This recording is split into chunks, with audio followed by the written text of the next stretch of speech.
남자들이 여자랑 사귀고 싶다라고 해서 고백을 했을 때 뭔가 여자들이 싫다라고 하면은 바로 이제 깨깨갱 하고서 이제 꼬리 내리는 거. 북한은 무조건 스토커 같이 따라다니거든요. 근데 대한민국은 그렇게 하면 경찰서에 간대요. 문도 열어주고 의자도 빼주더라고요. 북한에서 오신 언니들이 한국 오빠 만나면은 다른 오빠들 만나지 못할 수도 있습니다. 달래 남남북녀라는 말이 있는데 남녀인 것 같아요. 한국 언니들이 너무 예뻐요. 남자들은 기본적으로 이제 키가 되고 피지컬이 되기 때문에 잘생긴 거 맞는 것 같습니다. 우리나라 같은 경우에는 신혼여행 가잖아요. 북한은 신혼여행이 없거든요. 신랑 신부가 손을 잡고 수령님 앞에 가서 맹세를 다집니다.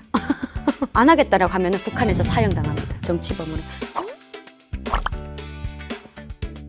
반갑습니다. 2014년에 탈북을 했습니다. 현재는 대한민국 국민으로서 방송하는 탈북민으로서 열심히 활동하고 있는 한송입니다. 잘 부탁드립니다.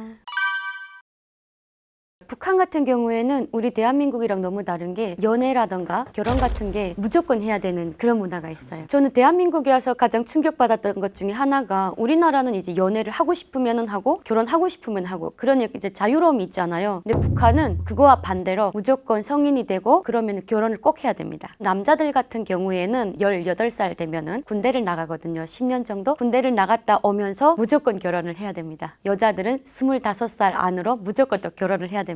그래야만이 북한 그 사회에서 살아가는 데 있어서 좀 더 수월하다라고 볼 수가 있습니다.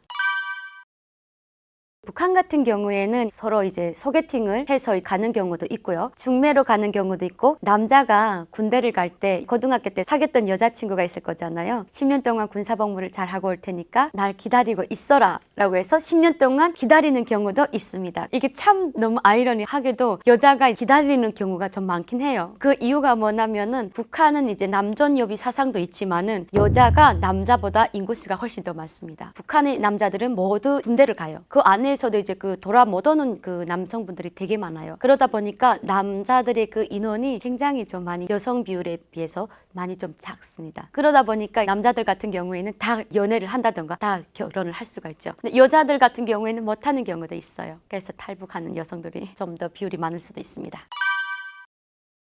전 대한민국에 와서 한강을 처음으로 딱 놀러 갔는데 와 세상에 그 여자 가방을 들어준다는 게 너무 충격적이더라고요. 북한에는 아무리 여자가 애기 없고 진보다리 다 들어도 남자는 앞에서 담배만 피우지 절대적으로 들어 안 주거든요. 그게 상남자의 표본이에요. 이런 거를 북한에서 보다가 대한민국에 왔는데 여자친구의 가방을 들어주면서 화장실 앞에서 서 있는다. 저는 이 남자가 약간 모자란가 생각을 했는데 제가 대한민국 생활에 10년 차거든요. 이젠 어느 정도 적응이 돼가지고 만약에 혹시라도 연애를 하게 된다면은 뭔가 내 남자친구가 안 들어주면 서운할 것 같습니다.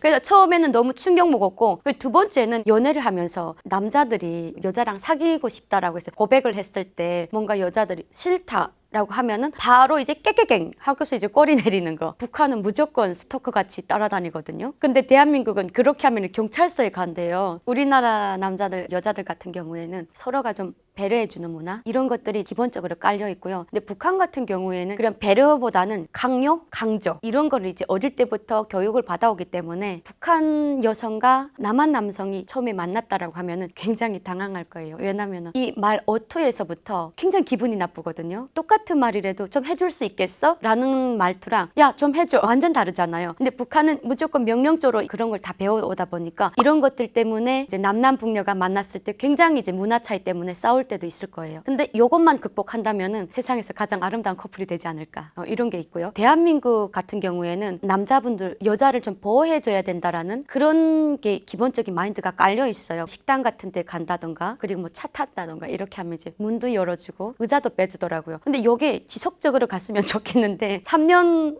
되면 끝나더라고요.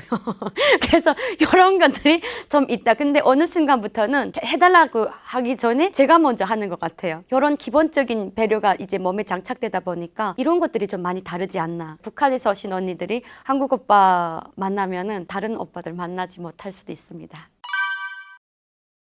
우리나라 같은 경우에는 연애를 한다라고 하면 놀거리가 되게 많잖아요. 여행 같은 거 간다, 뭐 바닷가 간다. 봄날 같은 경우에는 벚꽃 보러 가잖아요. 그리고 여름에는 이제 바다 보러 가고, 가을에는 단풍 보러 가잖아요. 연인들이 이 계절마다 연애 문화가 굉장히 많이 달라지거든요. 북한 같은 경우에는 그 삶 속에서 북한 젊은 청년들이 살기 때문에 연애도 옥수수밭, 사랑도 옥수수밭, 모든 것이 옥수수밭과 콩밭과 감자밭에서 시작을 하거든요. 자연스럽게 스킨십이라던가 이런 것들이 좀 많이 금지되어 있어요. 그래서 제가 북한에 있을 때는 막 남녀가 대놓고 손잡고 다닌다던가 길거리에서 막 스킨십을 한다던가 이런 거는 거의 없었던 것 같습니다. 2대2 소개팅 뭐 이런 거 있잖아요. 그리고 뭐 헌팅 포차 이런 거 있어서 너무 좋더라고요.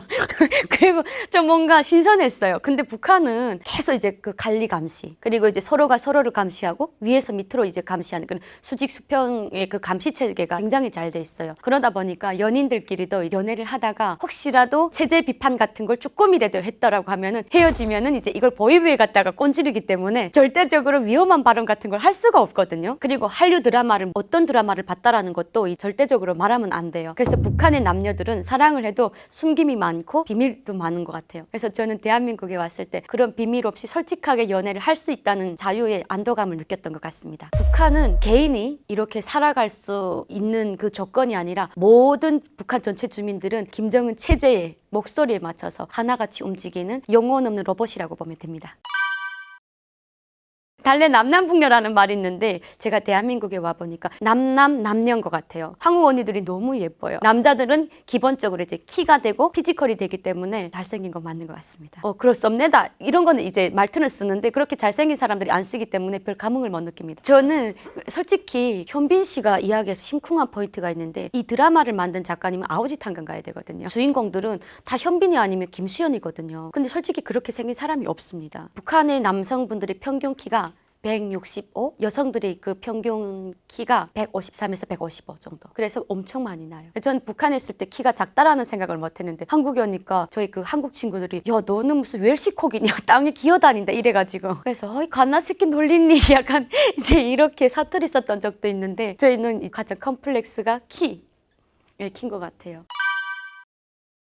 대한민국과 북한의 그 결혼 문화가 좀 다른 게 있다면은 우리나라는 내가 어디에서 결혼하고 싶다라고 하면은 웨딩홀을 사전에 예약을 하잖아요. 거기서 드레스도 맞추고 이런 문화가 있다라고 하면은 북한은 결혼을 이제 정했다라고 하면은 가을이나 봄날에 이제 하는데 정말 다른 것이 있습니다. 대한민국은 이제 뭐 축사를 해주시는 분 있고 아버지 손을 잡고 들어가는 그런 이제 문화가 있지 않습니까? 북한 같은 경우에는 신랑 신부가 손을 잡고 수령님 앞에 가서 맹세를 다집니다. 우리가 이제 이렇게 결혼을 해서 충성동과 효자동을 나아가지고 수령님 앞에 이걸 다 하겠다. 그래서 이게 정말 얼마나 끔찍하냐면은 안 하겠다라고 하면은 북한에서 사형당합니다. 정치범으로. 그래서 이런 것들이 완전 다르죠. 김부자들이 동상 거기 가서 이제 합니다. 우리나라 같은 경우에는 신혼여행 가잖아요. 북한은 신혼여행이 없거든요. 그래서 결혼을 해서 남자 집에서 자고 그리고 다음 날에 이바지 음식 해가지고 장인 장모한테 가는 거죠.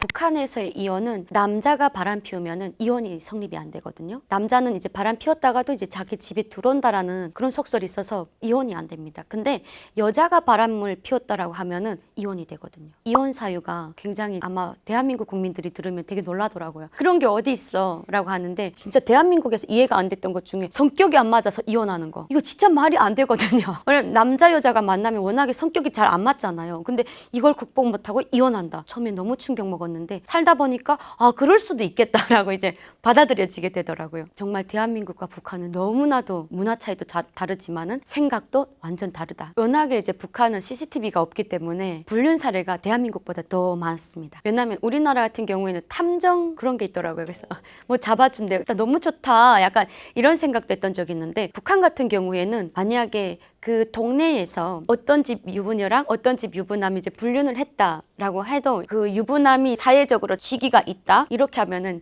말 못합니다. 만약에 여자가 그렇게 소문을 내고 다닌다라고 하면은 거의 북한에서 그 동네에서 살아남기 힘들 정도로 큰일 납니다. 그런 것들이 정말 많이 다르거든요. 솔직히 북한은 여성분들이 경제활동을 더 많이 하거든요. 장마당에 나가서 시장에 나가서 경제활동을 이렇게 해도 남자들한테 삼시세끼 꼬박꼬박 밥을 해서 바쳐야 됩니다. 그리고 집에 와서 호통 치는 것도 남자고요. 몇 가지 반찬 안 올렸다라고 하면 밥상 뒤집는 것도 남편입니다. 그래서 북한에서의 그 남자들이 삶은 어떻게 보면 김부자들한테다가 풀지 못했던 스트레스를 여자들한테다가 푸는 거죠. 그래서 남존여비 사상이 그렇게 더 강해지지 않았나라고 저는 한번 예상을 해봅니다. 북한은 인권보다는 속건을 더 중요시 여기거든요.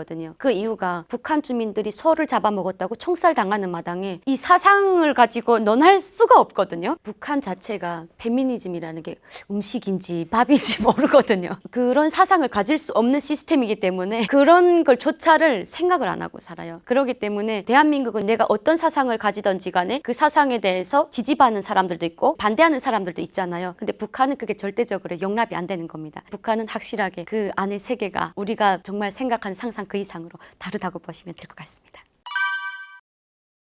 대한민국에 와서 이제 보면 애기 키우는 게 너무 힘들다 이렇게 말씀하시는 분들이 진짜 많거든요. 돈이 많이 들어간다고 하거든요. 근데 반대로 북한은 애기 키우는 게 엄청 쉬워요. 왜냐면은 애기를 놓자마자 그냥 이제 알아서 크거든요. 자기들이 딱히 뭐 약을 먹이고 뭐 분유 먹이고 뭐 어디 가서 이렇게 하는 게 아니라 그냥 자가 면역대로 이제 크기 때문에 굉장히 쉽습니다. 뭐 어디 학원을 보내는 것도 없고 굉장히 쉽거든요. 근데 저는 대한민국에 오니까 대한민국에서는 이제 애기를 한 명 놓잖아요. 그때부터 이제 집중 케어가 들어가더라고요. 그럼 저는 이제 그걸 보면서 와, 나는 대한민국에서 애기를 못 놓겠는데 나한테 주는 그 시간보다는 그 애기한테 들어가는 시간이 너무 많은 거예요. 와, 진짜 이래서 대한민국에서는 애기 키우는 게 너무 힘들다고 하는구나. 왜냐면은 또 아이템 전쟁이라고 해가지고 유모차도 막 비싼 거 사놓고 이러잖아요. 근데 북한은 그런 게 없어요. 북한은 그냥 애기 넣으면은 포대기라던가 하나 이제 해가지고 그냥 키우기만 하면 끝이거든요. 그래서 북한 같은 경우에는 그 애기를 이제 낳아서 키운다라고 하는 게 우리 대한민국만큼 정성을 들이지 않기 때문에 굉장히 쉽고요. 그리고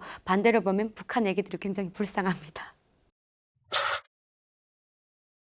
북한은 모두 이제 무임금이에요. 주민들이 2,000원 정도를 받는데 그 2,000원을 가지고 시장에 나가서 쌀 1kg도 살 수가 없습니다. 대한민국은 식당에 가서 설거지만 해도 180만 원이라는 월급을 준다라는 거예요. 장군님 이랬던 분들이 요즘은 정은이로 이제 바뀌었거든요. 괜찮냐, 수령님 안 잡아갔냐라고 하면 요즘 밥도 안 주는데 뭔 수령이야, 수령 같은 소리 하고 있네. 김정은에 대한 충성도는 날이 갈수록 저하되고 있다는 걸 볼 수가 있어요. 김정은이가 가장 두려워하는 것 중에 하나, 북한의 그 젊은 세대들이 안녕하세요. 탈북 10년차 한송입니다. 잘 부탁드립니다.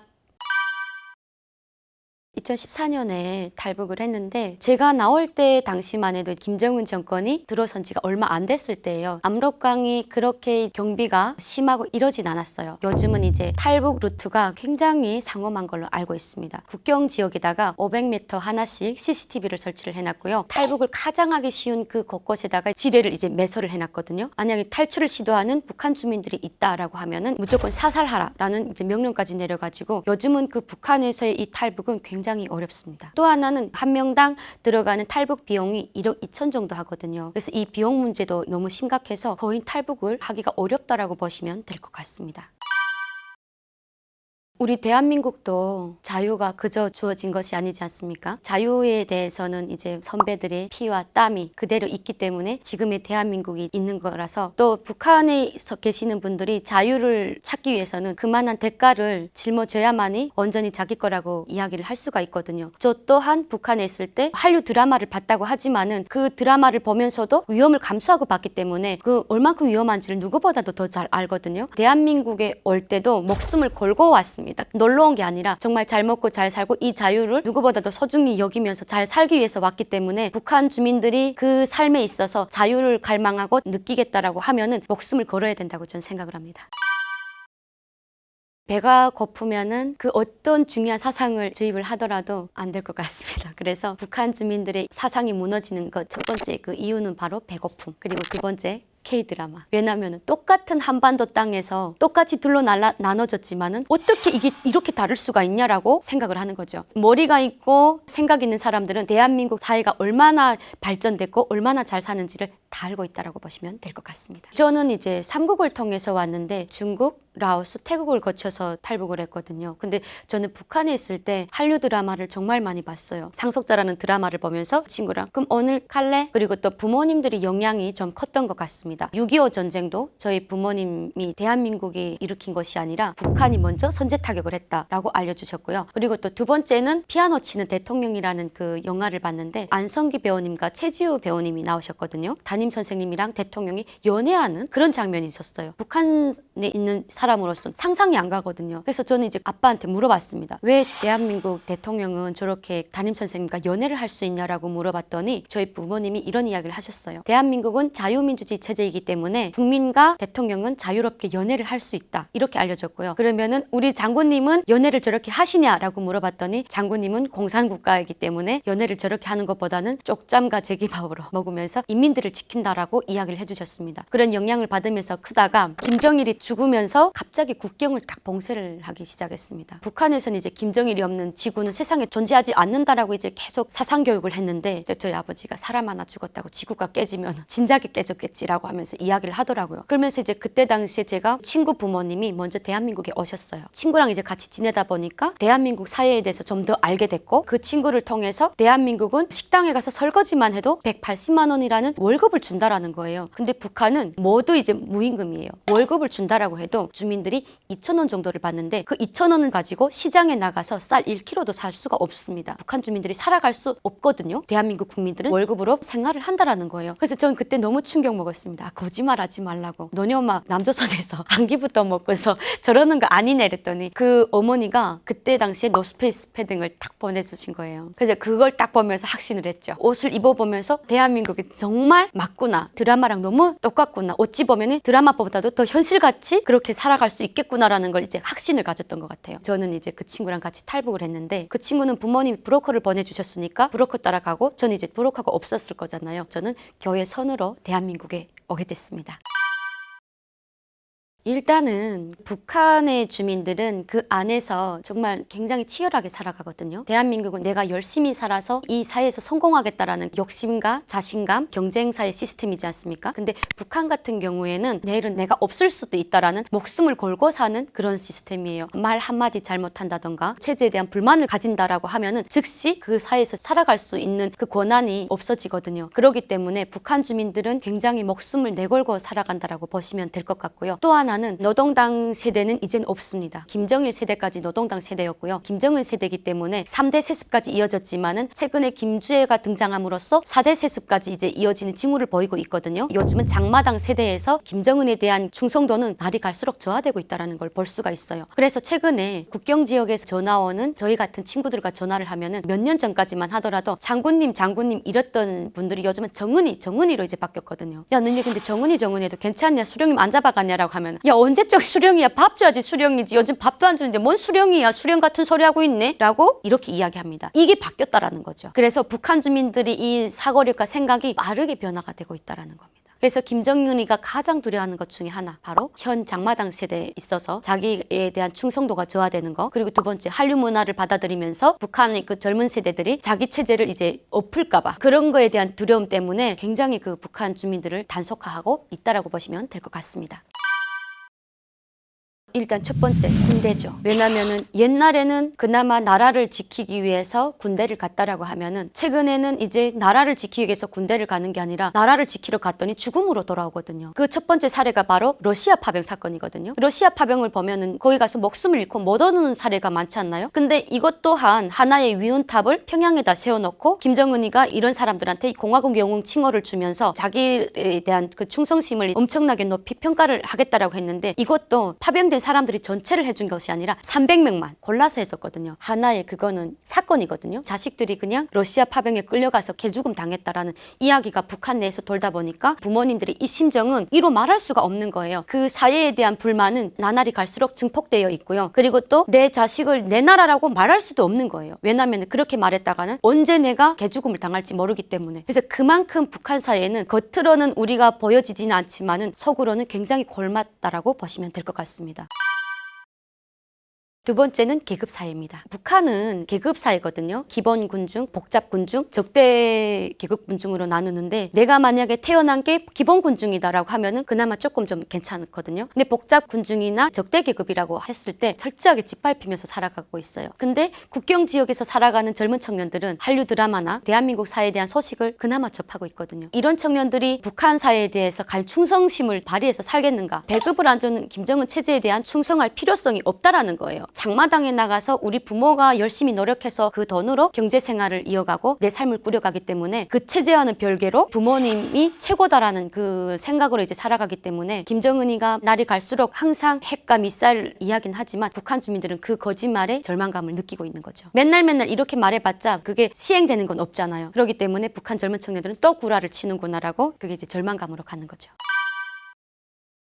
세습으로 이어지는 그 북한 체제이기 때문에 북한 주민들한테 있어서 뭐 김주애가 막 특별히 막 위인이다 이건 아니고 김정은이 아니래도 김주애가 또 이렇게 정권을 끌고 나갈 수 있겠구나라는 그런 생각도 분명 있을 거고 또 김주애가 아니더라도 또 숨겨놓은 아들이 있지 않을까라는 그런 생각을 아마 할 거예요. 왜냐면은 제가 북한에 있을 당시에 김정일이한테 딸이 있다라는 이야기를 들었거든요. 딸만 뭐 4명이다 이렇게 이야기했는데 아들이 없다라는 이야기를 그때 들었어요. 그래서 그 과연 후계자가 누가 될 것이냐라는 그런 추측이 많았는데 갑자기 2009년 10월 달에 당간부들이 소집을 해가지고 비밀편지라는 걸로 해가지고 이제 후계자 공개를 했습니다. 그때 김정은이를 공개를 했죠. 모르겠습니다만 김주애를 확실하게 후계자로 세울지 아니면은 김주애 뒤에 있는 자기 아들을 세울지는 요건 이제 우리가 좀 더 지켜봐야 되지 않나.